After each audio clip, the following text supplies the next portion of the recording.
Well, welcome to another episode of Cardcast. And guess what? We're not shuffling cards today because we have a guest. And as you know from our previous episodes, when we have a guest, we don't subject them to a random card pool, but we have a pre agreed topic. And the topic today is trust. And our guest is Louis Retief, whom I met, my goodness, a couple of years back now, right? Yeah. Yeah, as a founder and CEO of Hubbly, which since successfully exited and sold itself to another company, which Louis is still with. And I'll let him tell us a little more about himself and where he's at today and what he's up to. Absolute pleasure to be here to talk about one of my favorite topics, both professionally and personally. Trust is near and dear to my heart. And to be honest, still something I'm trying to figure out every single day. And so excited to do the podcast on that today. And yeah, we met, I believe it was in 2020 when you started working with Really? us. Really? And yeah, so it's been a number of years now. And Hubbly's gone through the whole process from founding to exit and saw that all through and learned a lot about leadership, about working with people, and learned a lot about trust through that process and still learning every single day. Well, between the three of us, I have a feeling that this might be a little bit philosophical episode. So, dear listener, you've been warned, and off we go. Who wants to start with their own definition of what trust is? I'll kick us off. Good. That's what you're here for. So I was thinking about this and trying to figure out how do we define trust. I sincerely believe it's near impossible to measure trust, but there's a feeling, and it's large part energetic, I would say, when you know trust is present or it's not. And while I was thinking through that, I was on a walk actually, and the idea that came to mind, which I thought might be a fun way to kick us off, is how does a dog or a baby know they can trust someone? Because it is so like we got a dog recently, and it is unbelievable how the dog knows who it can and can't trust almost immediately. And dogs don't have language to define trust, and they're primarily operate very energetically in terms of how they assess and understand who someone is. And babies actually are very similar, right? Like, why do some babies just like automatically trust someone? And I thought that might be an interesting way to potentially define trust, is actually to ask how dogs or babies define it, because I think we would probably be using very rational logic to define trust, which I think would do a disservice if we try to define it any other way. Interesting. Let's not talk about cats. That would be completely different. Jet, you were about to say something. Yeah, so I mean that's interesting. I think defining trust is really difficult, and no one's really come up with a way of doing it. But I love that observation that you know, trust is something that is instinctive. It's not something that you can measure. It's not something that you can even define. You can see it, or you can see the absence of it. And I love that definition. Being able to see the absence of trust, I think, is almost what defines it. Is it not quite, but it's almost what defines it. But taking it back to babies and dogs, I mean, as you say, it's just instinctive, isn't it?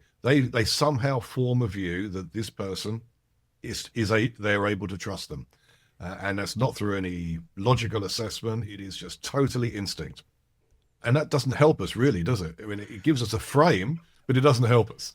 I disagree, actually. I disagree because in the card about trust, I'm going through several ways of people perceiving the word. Right?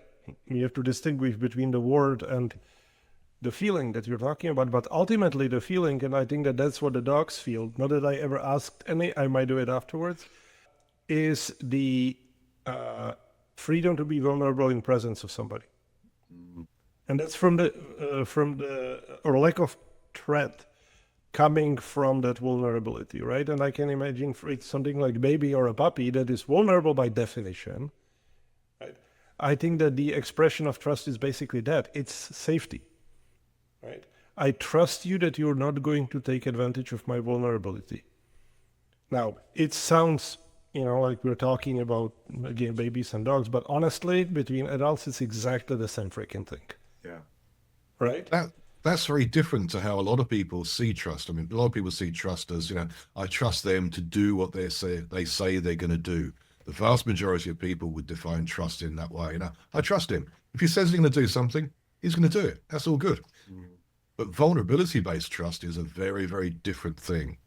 And it's almost so different that we probably need a different word for it. I don't think we can come up with it today, but those two things are so different that they get confused, and that doesn't help the conversation.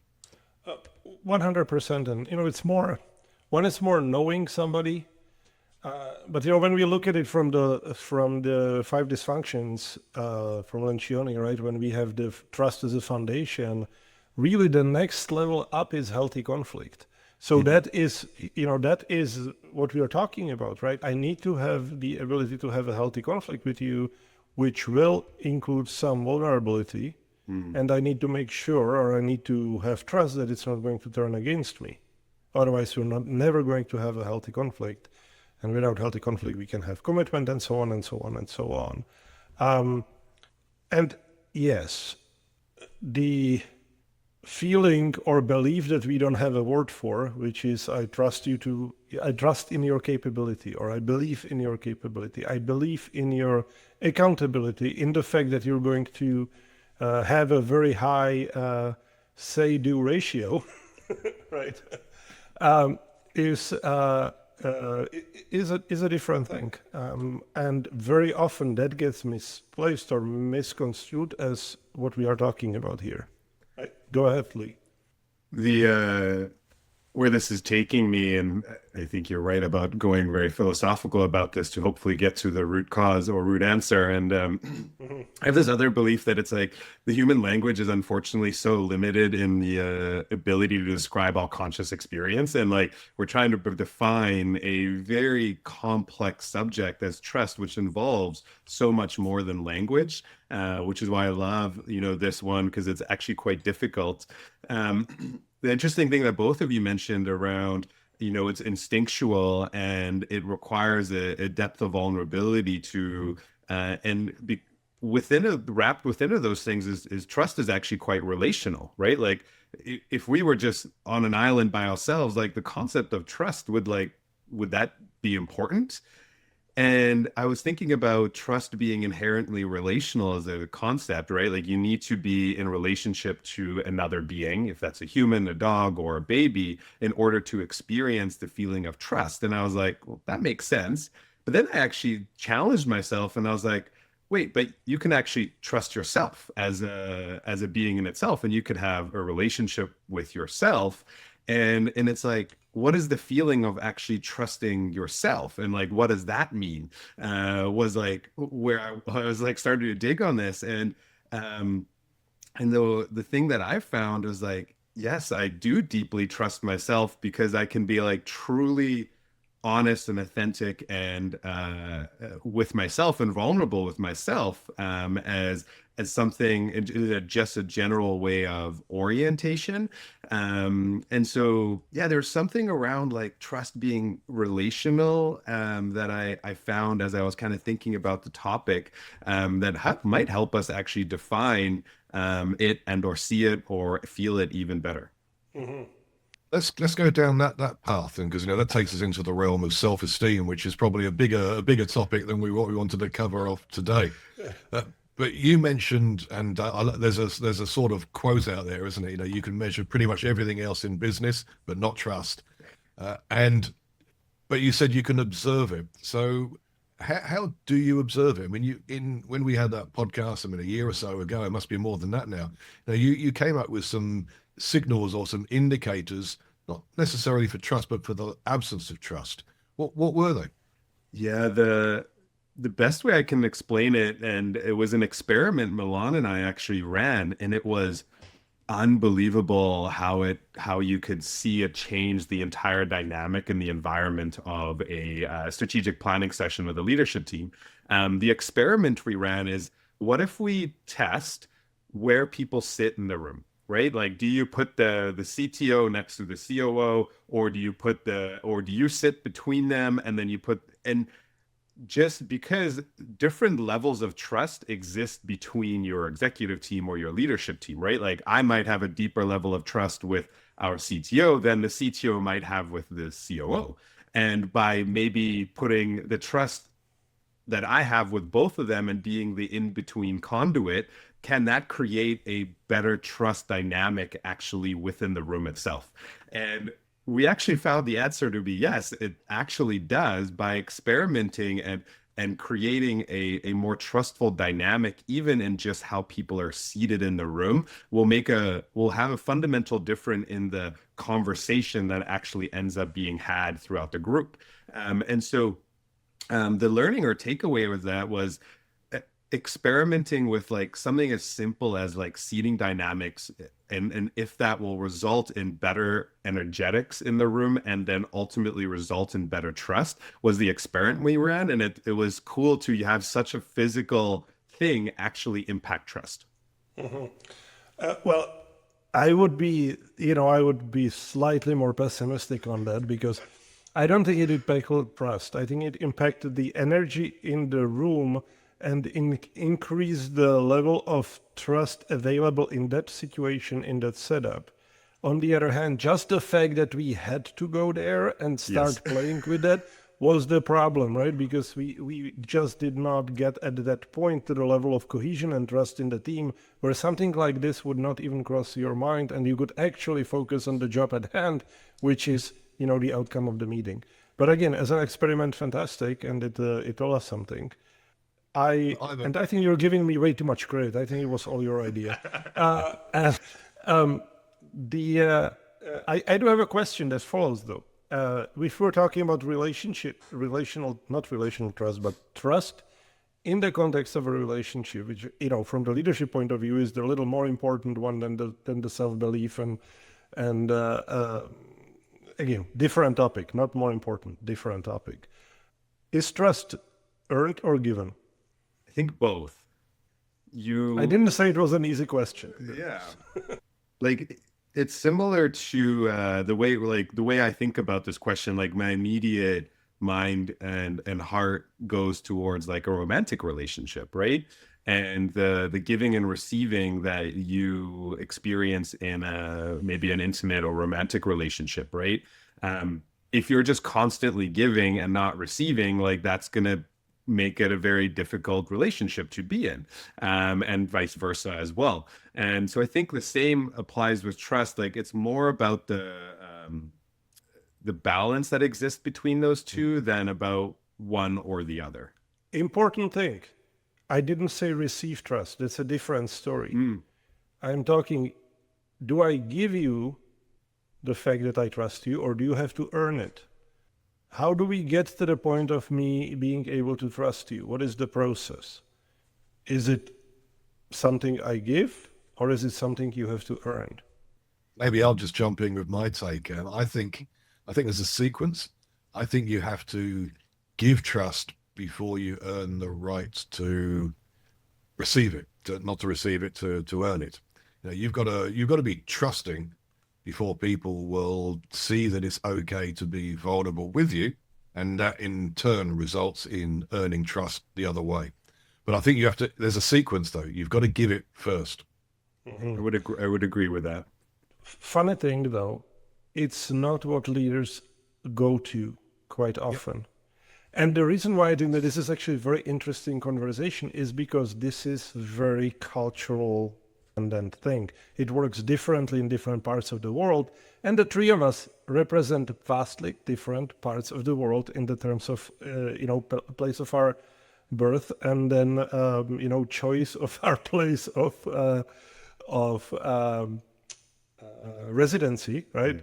Louis and I live in Canada, but you're from South Africa. I am from Czech Republic. Behind Iron Curtain, as I like to say, the acronym for the country was CSSR, so we were just one letter off from where, right?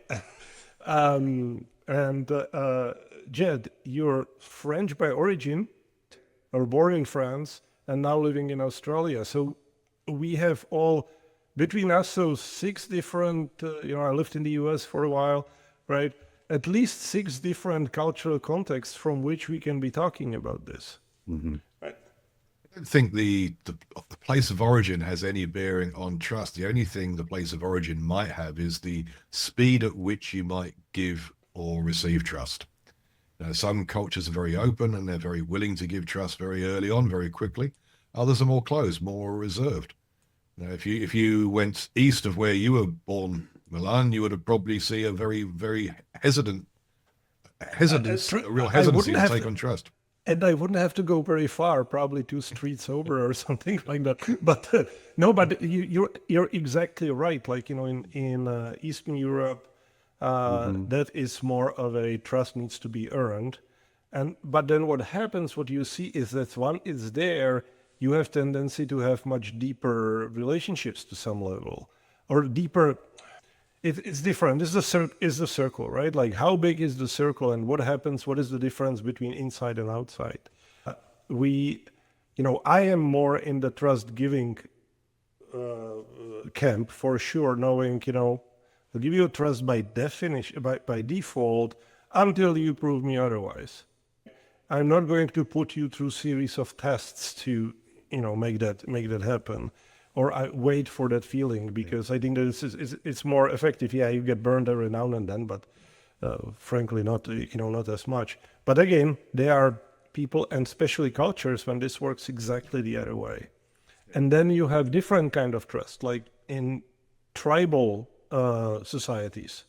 You automatically trust somebody in your tribe, and you automatically distrust somebody outside of that. And it's really freaking hard to change that either way. It's interesting that you bring up heritage, and so little history lesson. So in the 1600s, my Oh, goodness. Okay. the French Protestants were getting basically killed by the Catholics, and they immigrated Huguenots. down. As they do, yeah, The yeah, Huguenots yeah, basically, immigrated down to South Africa. I'm a French Huguenot. Perfect. We got 2 of us on the call. This is awesome. And so they, I'm got a great. Czech for whatever. They got a farmland down in South Africa, and then, settled again after they were just like, basically, killed for their religious practice. And then all of a sudden the English show up, and once again, they pack up and leave, and they basically march over the Drakensberg Mountains and try to find some land to settle again. And then they get attacked by tribes. The reason I tell that story is that, like, as I've done some of my personal work, is that I was born with a very high need for control. And if you have a high need for control, actually trust is a very difficult thing to give. And so in my leadership journey, part of that process has been, and I think there's a lot that you can say about my upbringing and the cultural, place I came from, around the need for control being really important, but you can't be controlling and give trust at the same time. Like, those things are inherently very difficult. And so I think, depending on what culture you're from, like, that's just my story on, like, I've had to learn how to let go of control in order to give the trust, in order to start building that piece. That's kind of been part of my journey, that I think is an important part about my trust journey. Mm-hmm. Well, Louis, one thing we have in common is the chosen profession of our partners.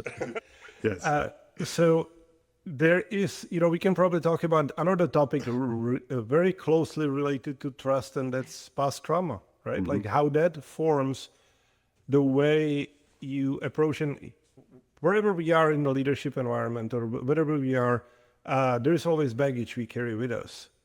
And I think that trust, ability to give it, ability to be in a healthy relationship, is one of the first indicators that there is maybe something that we are bringing into the room that should stay outside or needs to be handled. We were talking about this with Dr. Carrington Monroe, that it might not be a job for a coach, it's a job for a couch, right? Or for, one of our respective dear others to help with. I know you and I had a lot of conversations on that topic as well, right? And what do you think? Yeah, I think It's tough, right? Because this is where personal life starts blending with your leadership work, right? And it's like, where is that line? And I think if you're in a CEO position or leadership role and you're having to start to be the therapist for your team, like that's an issue, and that's not your job and shouldn't be. Can you point out places where you're concerned about and that they should go probably do some work on those things? I would say yes, that is your job, but it's not your job to solve that. Um, Bringing it back to a piece that you said, Milan, which I think is a fascinating question, actually, is like, okay, you give trust and then someone does something and now they need to earn it. Like, how do you actually handle that situation?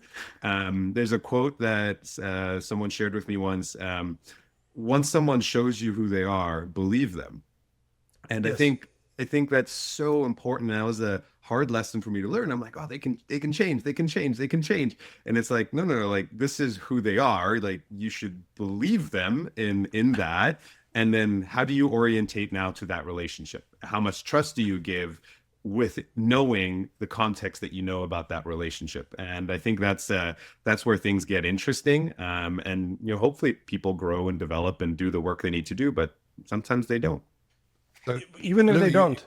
Sorry, Jed, go ahead. no, I was going to say, bringing this back to the conversation we had a while ago, Louis. You went through a lot of detail about how you diagnose the lack of trust within your leadership team, and there were some really really interesting points there. You might not remember them all, but one of them that sort of stuck with me was where does the I go in conversations? If you're Mm, looking around a team, and this is something that's really difficult to do if you're the CEO and the facilitator in a session. You're being asked to be the observer as well, and having three hats in a session is almost impossible. But that point about where do the eyes go in a conversation? Now, what insight did that give you, Louis? It really struck me as being yeah, okay, I need to watch out for that. But what insight did it give you? Ooh, great back because it's beautiful. Let's say you're talking about an issue that you're is an issue that you're technically not accountable for as the CEO to solve, although you're kind of accountable for all issues. But when it comes to functional accountabilities, let's say your CTO and your chief product officer, for example, are having a conversation about a difficult strategic decision that needs to be made. When they're having that conversation, are they looking to the CEO for validation about their strategy, right? Or their recommendation? Or are they just like communicating with one another, looking each other in the eyes, or they keep glancing, trying to see if they can get some sort of validation? The insight that I drew from that is does someone trust themselves? Or where are they necessarily operating from? Like, are they operating from a place of fear? Generally, people that are operating from a place of fear, which is very common due to maybe their upbringing, it means they don't trust themselves or don't trust their ability to achieve the outcome. And they're always thinking about the worst case scenario. And so those individuals have a tendency to like always kind of eye scan, looking for validation about whatever conversation they're potentially leading versus just like leading the conversation and owning whatever outcome or recommendation they're bringing. So yeah, that was like the scanning of eye movements is fascinating to observe in a room. Can you recall any other points? I mean, I think it was a really deep conversation, and there were a few different things that came up. I mean, one of the ones was having conversations after the meeting. You Mhm. go through a meeting, everyone says, yeah, yeah, we're on board, this is good. And as soon as you leave the meeting, people are second guessing, or they're coming back and trying to check the decision. And I mean, that must have shown a real lack of trust within the leadership team in that situation, in that context. Yeah, like another good example is like, okay, we just spent God knows how many hours in this room, right? Like, and that's a lot of resources, right? And mental power and energy you're putting towards like finally making a decision. And then someone comes to you after the fact, be like, hey, why didn't we talk about this? And it's like, why didn't you bring it up in the room? And they're like, oh, I wasn't sure if it made sense. And it's like if we're not being 100% truthful about the topic that we're like talking about, it is very hard to like trust the decisions that end up being made, because it's like, what are people holding back or reserving? And so, having to rehash conversations afterwards was just like very frustrating in terms of that. The other piece that I found was an important thing to learn how to do is like, and it's difficult when you're, and I think every leader should do it. It shouldn't just be the responsibility of the CEO. Is like, how can you observe what is happening in that room, like as a fly on the wall, while also still participating in the conversation itself? And that's an important skill set in life in general. Like, can you observe your behavior and the team's behavior while also participating in that behavior? It's a very important skill, I think, to learn for any leader. So you're not just like so trapped in it. And I think everyone should be aware of the dynamics that's happening. Like, how are people, reacting? What sort of body language, right? Like, you can tell so much about if someone's crossing their arms when they're talking, or if they're talking openly with their shoulders back, the intonations of their voice, or all of those things. How energetically are they attuning to when someone else is speaking? All of those things provide some, micro informations about the existing trust that is in the group dynamic. And that's often Fortunately, something. and I'm saying You go on. fortunately, yeah, I'm saying fortunately on purpose. Fortunately, it's very hard for people to do. If every leader could do this, we would be out of a job. But and to be honest, even as a facilitator, I often have another coach in the room for that very purpose, to get feedback on what I am doing, all right, and then allowing the CEO to truly fully participate, rather than having to worry about the facilitation and the observation, right? We can do all of those things. As you're saying, it's three different heads that requires you to be attuned to what's happening in the room in a very, very different way. So yeah, that was a very, very good categorization. Well, I would argue and challenge you that the CEO should also be aware about how the facilitator is showing up, and the facilitator is showing up to the meeting as well. Oh yeah, absolutely. Right. And so it's, yeah.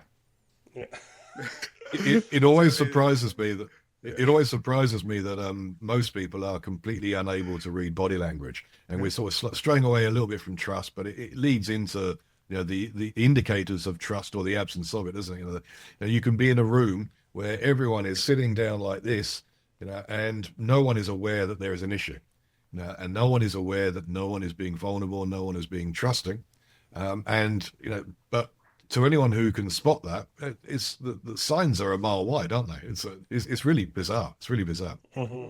To bring it back to trust regarding body language, it is unbelievable how easy dogs make it to tell you if they trust someone or not. Like, their ears are absolute signals of 100% accuracy of like how they feel about this human in front of them. If the ears are up and a little bit moving, they're like curious about this human or like interested in them. If they're like fully back, they're like in submissive mode, and they're like, I will trust this human with my life completely.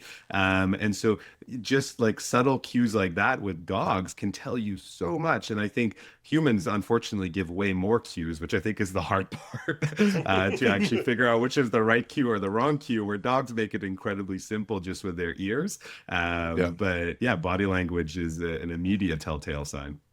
Depends on the breed, some of them have zero control over the flappy thingies on the sides of their heads. Totally. But Yeah. absolutely. We have a cocker spaniel, and those ears are giving nothing away. They just flop. That is too funny. It is too funny. It's interesting how many related or adjacent topics you get into when you start talking about trust, right? We started talking about confidence and self-confidence. We were talking about body language and ability to commit to something. Like, I was recently made aware of an interesting exercise that one of my mentors did when. So we had a fairly difficult conversation with the leadership team, but at the end of the day, they made their necessary decisions and everything else, and you would think, okay, let's go. But what he did at that point, say, I would like you to all close your eyes and raise your hand, and show me on a number of fingers of how committed you are to the outcomes of this, of actually doing what we agreed on, what we're doing here, right? I'm not going to say what I will just give you. I'll just do the histogram basically. And if you got twos, threes, the odd four, right?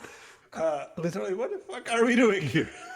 You know, what did we Unbelievable. just spend 5 hours on? What is the, what is the underlying issue? And it's actually one of the things that I really find fascinating, because we are so focused on the activity, on the frameworks, on the structures and everything like that. But really the success of whatever our endeavor is mostly determined of what's driving the participants.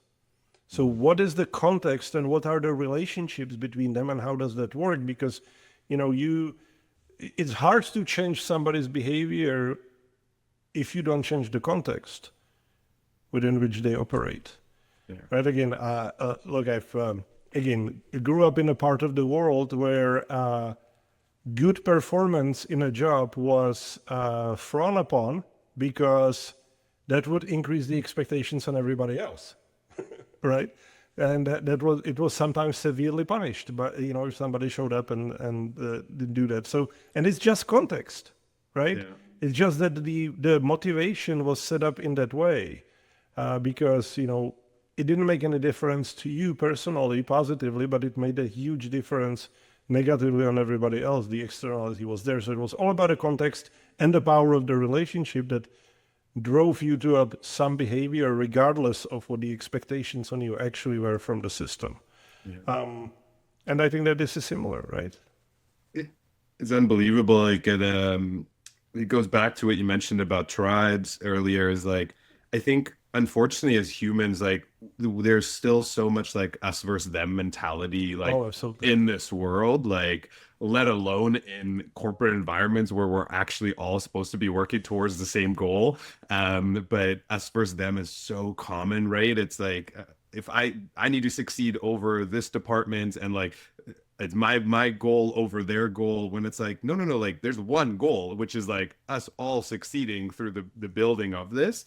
And it's even common in like romantic and intimate relationship, how much like us versus them mentality it is. And I think it's a cultural thing that I hope will die down, but I think it's the core root of like the issue that you're talking about, Milan, and probably what's present in this room. Why, these folks had difficulty all like saying we're a five, is because like there was probably like, well, what if they do this and I do this? And when it's like, no, like we're doing this together, building a third entity called the organization. It's not about us versus you. And I find that like still present in the organization I'm part of, and every organization I've ever been part of and team, is like there's this us versus them dynamic, which is just painful to observe.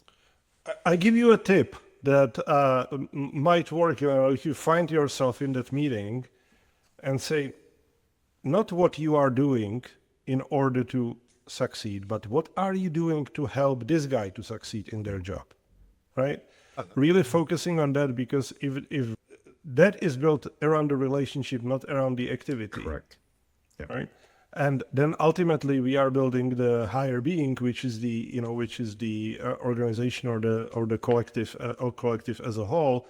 And I think that a huge sign of trust is when somebody both consciously and objectively, obviously, takes the goal of the collective over their own.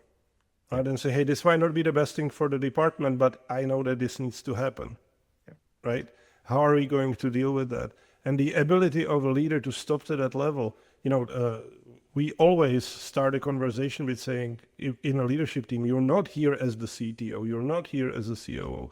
We have the same hat, which is a leader of this organization, and you need to operate from that side. And again, without trust, that is really freaking hard. Very difficult. Yeah. Doesn't happen. And that's Patrick Lencioni's one team idea, isn't it? The one team concept. You're in the room as a member of the leadership team. First team, yeah. So you're right, first team, yeah. You're in the room as a member of the leadership team, not as your individual role or function. Yeah. So we've tried to define trust. I'm not sure we did. We came up with a few indicators of where it's not there. I think we did a splendid job, but okay. we did we did as good a job as anyone else. Is probably the way to put I don't trust So- that we did. So if it's we say that it's we know when it's not there as opposed to when it is there. So if it's not there, what can we do to build trust within groups of leaders or groups of individuals? If I may, there was actually one thing that Louis said that I really wanted to double click, and then we went slightly Sure. different directions. I do want to come back to it. And that's what happens when trust is lost, right? The saying is that a trust takes years to build and seconds to lose, right? Because literally one act can show who you are, while you might spend years of acting as something you're not. And I think that this is really touchy subject. Can trust be re-earned? Which is even worse than the earned, right? Because you're already starting from behind the eight ball on that. How on earth does this work? Like, how do you trust that somebody truly changed? And the reason why I'm struggling with it is that because I'm struggling with it. I do find myself to be a little bit of a one-shot guy in this. As in, like, you lose the trust once and we're probably done. I'm 50 plus years old. I don't have 2 more decades to spend on you to get back to my life safely, right? I earned the right to select who I want to surround myself with. So, or I probably didn't earn it, but I bestowed that right onto myself, right? That's what it is. So, Yes. what's your take, right?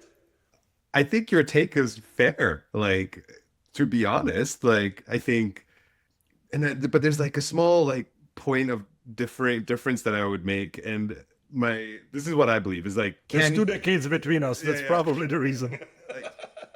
Can human the fundamental question is actually like, can trust be rebuilt? The question after that is like, can humans change?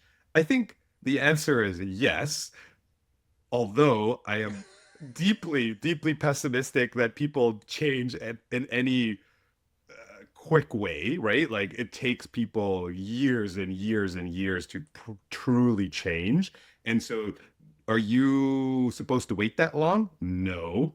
However, I do think you should at all times always hold space in trusting that other people might change, right? Does that mean you need to continue working with them for 10 years if they're going to change or not? But I would love for that person to evolve as a human, right? And I would love to see them change, and I will always remain open for them to grow as a human, but I'm not necessarily going to continue working with them. Does that make sense? Like, the small little difference on how I orientate towards it? I actually don't see any difference whatsoever in that, Yeah. right? I think that there are 2 elements to this. Like, can somebody change? Absolutely. Do I need to be a part of the process? Absolutely not. Can I choose to be if I feel that I could be helpful in that process? Absolutely, right? Everything is so situationally dependent. And also, it's very, very different if you're talking about your colleague or if you're talking about your child who let you down at some point, right? Like, you, again, going back to the tribality and, all of those things, it's definitely a loaded question. But what we need to understand is that just because the relationship between me and that person is broken because of a trust issue does not mean that they can't be happy without me, Totally. There is no judgment in it. It's just that, hey, this is not working. Doesn't mean that it cannot work for you for somebody else. And you know what? You're free to do so. I am freeing you from the obligation of your attention to me, right? When you're turning that relationship in, and again, when it's in a work environment and you're the CEO or my client, you're effectively freeing their future to something where this might not be a requirement, meaning that they are free to find a place that's happier for them. One of my friends used to work for a restaurant chain company, and they had this beautiful saying of promoting somebody to a customer. Just wonderful. Brilliant. Well, So bringing it back to the question from a while back, how can we build trust? Regardless of whether the roots of it are there or whether there's distrust, how do you build trust within a group of individuals? leadership team or not? Difficult question, obviously. Well, Louis, I'll jump in, but that don't take that as a reason not to not to come from a different angle. I think that the important thing is that first you need to make everybody aware of the importance of the trust, and then the fact that it starts with them, right? Because as you said earlier, unless you give it, you're not going to receive it. So we need to get to the point where it's given freely in that environment, and when it doesn't feel right, that means we either don't have the right people or we don't have the right text set up in which this could actually work. And this is one of the first things we work on, right? If we don't have that in a team, then we're wasting so many calories that could be put into putting the company forward, into trying to patch things up and try to sort of navigate around. Like going back to what Louis said, he spends so much energy trying to make something work within that team rather than having the team as the source of energy to do something else. Correct. It's freaking exhausting, right? Talk about burnout. Legit, right? Yeah. Because you're pushing so hard and it's literally going nowhere, because your best outcome is that through some incredible amount of effort, you finally get to ground zero from which you can start moving. And the success is not guaranteed on that. Right? Love it. Yes to all of that. And to add to that, I don't think it's the responsibility of like the CEO or one team, like one leader, to build trust in the room, right? Like, because even if I, for example, have trust with every single individual in the room, that does not mean there's group trust. Because one person might not like another person and that person might not trust that person. And so the trust that I have with each individual, they need the same level of trust with each other individual as well. I think group trust is like not really a thing in my opinion. like trust is like a one-to-one street, right? And so I think if I were to go back, I would be a lot more conscious about when trust doesn't exist between two people or two other people in the room, and like going right to that a lot quicker, because I honestly thought I had a trustful relationship with each individual human in terms of hours, but they didn't necessarily trust one another. And so that's the way I would see it, is like, how do you, and I don't know the answer to this, Jed, to be honest, is like, how do you encourage everyone in the room to build trust with one another? I don't know. I need to correct you, Louis. There are moments when I disagree with you. Of course. And it's just one statement, and that was the word responsibility. No, it's not your responsibility to create trustworthy. It isn't, but it is your responsibility to build the room in which it is. Correct. Right? And that very often means replacing people. Yes. It is, if you raise the bar, not everybody is going to want to rise to the occasion, because, you're building a different collective, different organization to the one they signed up for. So you have to be fair to them, and you have to be able to say, hey, you might not want to operate on this level, and that's fine, right? It's okay. Yep. So you're talking about the identification that there is a problem. Then you can try to go there and try to figure out. And dude, we tried. Remember? We did try, but we failed miserably. We didn't do the thing that needed to be done, actually, or I didn't. I'll take responsibility for that. And I think that was the hard lesson learned there. I think that point is really important. Sometimes you just can't build trust. You can do all the exercises, you can go through all the motions, you can ask sort of cohesion type questions of the whole group many, many times, but sometimes that team is just not right, and sometimes you have to make the hard call to balance the team so that it has a chance of success. Because until you've got the right people in the room, that trust won't occur. No matter how you go about building it, and there's various techniques that we probably won't have time to go through today outside of Choni's, until you build that team, then it's not going to happen. It's just not going to happen. Look, I think we just hit a record of our longest episode ever. but it's great conversation. So I'm going to add one thing to it. And this is actually something that has always been really bugging me about top grading. Because the big thing of having a team that has trust starts with bringing the right people to the thing, right? We often as coaches come into a situation where something needs to be changed, but ultimately everybody you add is either going to increase the bar or lower it, one way or the other, right? And that's where the system is missing the feeling, the gut, the energy, right? Can I spend next 3+ years working with this person, right? That really needs to be there. And I'm going back to the energetic, like what are my ears doing if I were a dog, when I'm looking at them. It's actually something that we need to learn to listen to, right? Your body is giving you a lot of information that we've been trained for a generation to ignore, right? But as you're saying, trust is relational, energetic thing, and sometimes you just feel this is not gonna work, which is nothing against the person because it's about the relationship between the two of you. They might be perfectly trustworthy with somebody else, and that's perfectly fine, right? Yeah. But we need to be selective in it because ultimately our responsibility is to build the organization with the culture and atmosphere of trust. My partner always says this: if it's not a fuck yes, it's a fuck no. Yes. Yeah.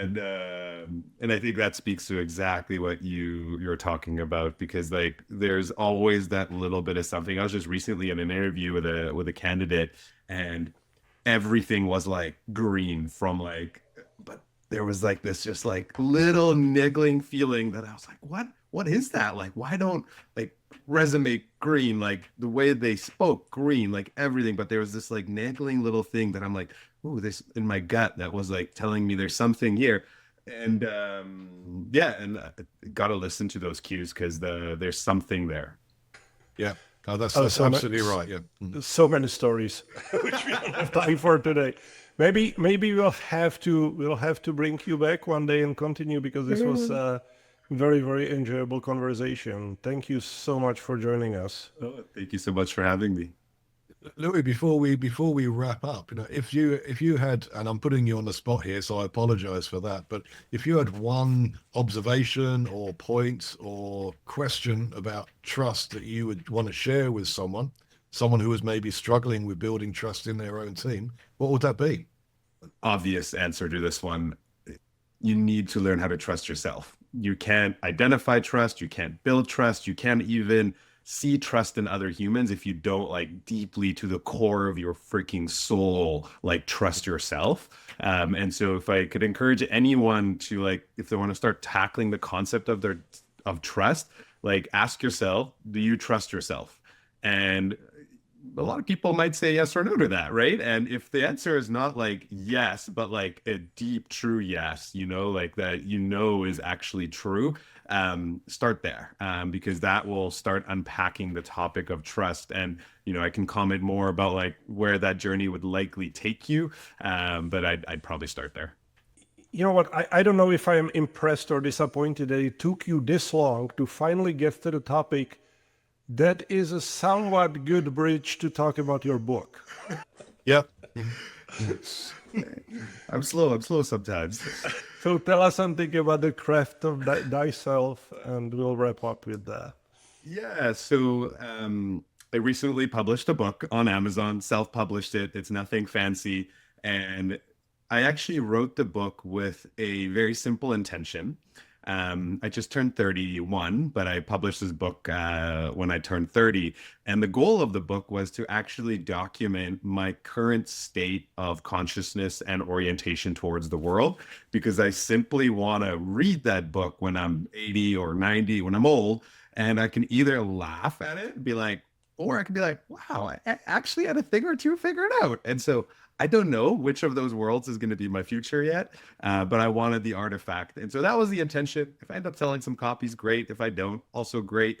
But I think the book that I wrote has 7 chapters, and it goes through 7 fundamental truths that I've learned regarding my craft. The reason to call it craft of you is that, you know, humans have been perfecting crafts for generations, like stonemasonry, you know, archery. Like, go back and like there's a you know, some sort of nation that perfected some sort of craft. You know, we're in like the technology craft age now, but something that's remained, you know, true for all time is like, how do you develop the craft of you, right? Like who you are, how you orientate, how you make decisions, all of those things, and like get really deeply in love with the idea of crafting yourself. And so in the book, I learn like I share the 7 fundamental lessons I've learned along that journey, of trusting myself, learning how to love myself, learning about how to like channel my energy and my creative potential, how to like really deeply understand my instincts, how I orientate towards relationships, concepts like trust, and you know, even about like how I even like mastered the art of choice, which is like a very paradoxical thing to do. We could do a whole A episode on whole choice. episode on choice. Like, I love the topic of choice, and so yeah, that's why I wrote the book, and a little bit about it, and would encourage folks to buy it on Amazon. Craft of You by Louis Retief, if they're interested, and encourage them, more importantly, to write their own book about your own craft.